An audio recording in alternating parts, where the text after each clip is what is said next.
Pernah tak anda fikir macam mana syarikat-syarikat besar buat keputusan penting?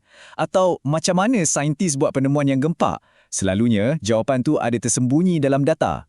Dan hari ni, kita akan belajar cara nak bongkar rahsia tu guna dua alat yang sangat-sangat berkuasa, jadual dan graf. Cuba bayangkan, anda tengah tengok satu senarai nombor yang panjang berjela. Pening kepala kan? Rasa macam, mana nak mula ni? Macam lemas dalam lautan data. Kalau anda pernah rasa macam tu, jangan risau, anda tak keseorangan. Dekat sinilah hero kita, jadual dan graf muncul. Diorang ni macam superhero untuk data lah. Dia ambil semua yang serabut tu dan voila, terus jadi jelas. Daripada sesuatu yang mengelirukan, terus jadi satu cerita yang kita boleh faham. Okey, jom kita kenal sikit dengan dua BFF data ni.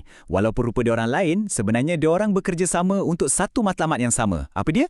Untuk buatkan data tu bercakap dengan kita. Okey, fikir macam ni. Jadual ni, dia macam seorang pustakawan yang sangat teliti. Semua fakta, semua nombor, dia susun elok-elok, tepat. Graf pula, dia ni macam seorang pencerita visual yang handal.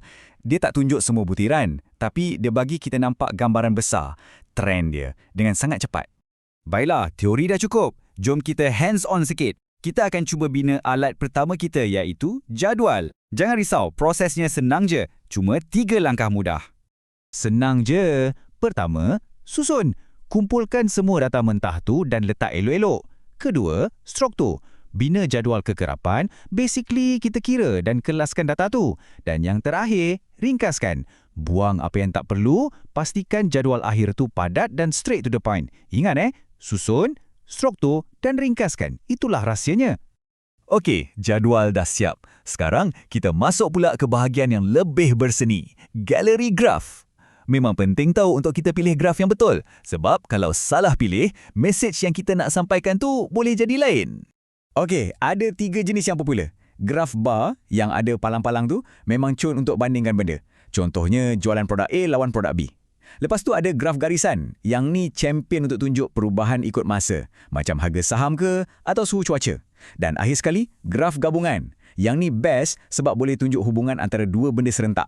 Contoh, lagi panas cuaca, lagi banyak aiskrim terjual. Nampak kan? Dan tak kira apa pun jenis graf, mesti ada 3 benda wajib ni. Tajuk tu macam tajuk berita lah kan? Terus kita tahu cerita ni pasal apa. Paksi menegak dengan mendata tu pula, dia bagi kita latar cerita, setting dia. Dan petunjuk, itulah watak-watak dalam cerita kita. Dia terangkan setiap warna atau garisan tu mewakili apa. Okey, yang ini paling penting sekali. Peraturan emas dia, skala mesti sesuai dan konsisten.